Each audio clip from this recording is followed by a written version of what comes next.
Hey, it's Cap's CarCast. Today we're talking about eradicating politics. Let's drive. Get down.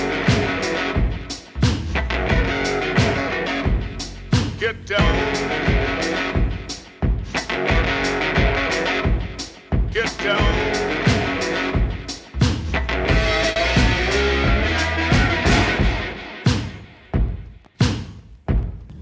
All right, if you've been riding along, it's been a long time no talk. My apologies for that. But listen, let's jump right in. It is October 2015, and we are in the middle of the primary process for the Democrats and the Republican Party for the nomination for president.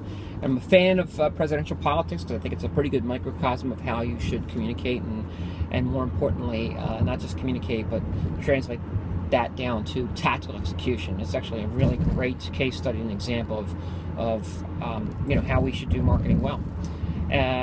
However, today's day and age, now look, there's great things about the new media. There's some not great things, some not so great things. And one of the not so great things in our time with new media is how negative this process becomes. Now, it's always been a contentious process, politics, but politicians are rewarded for negativity today, and media is rewarded for negativity because they get more views, more eyeballs, more impressions.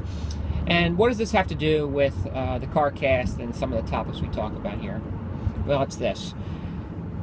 Episodes ago, I talked about being comfortable in the cauldron of conflict, and how that builds trust in an organization.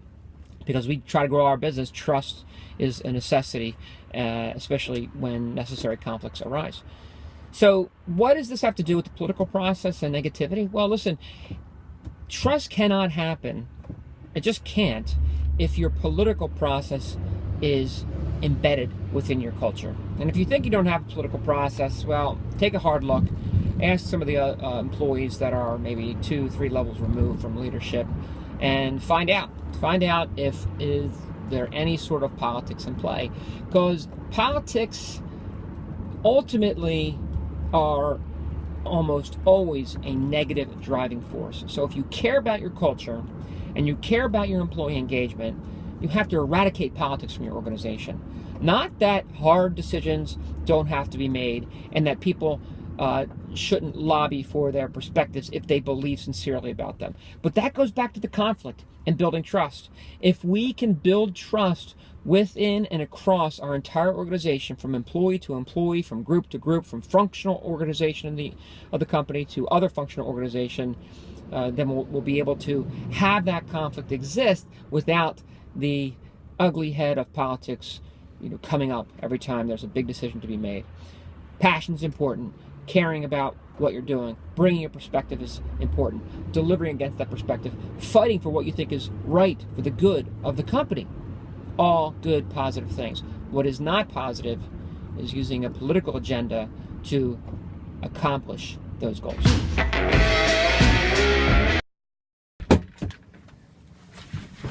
Hey, one last thing. Hopefully you're enjoying these. If you are, why not consider subscribing to Cap's CarCast? Thanks, and we'll see you next time.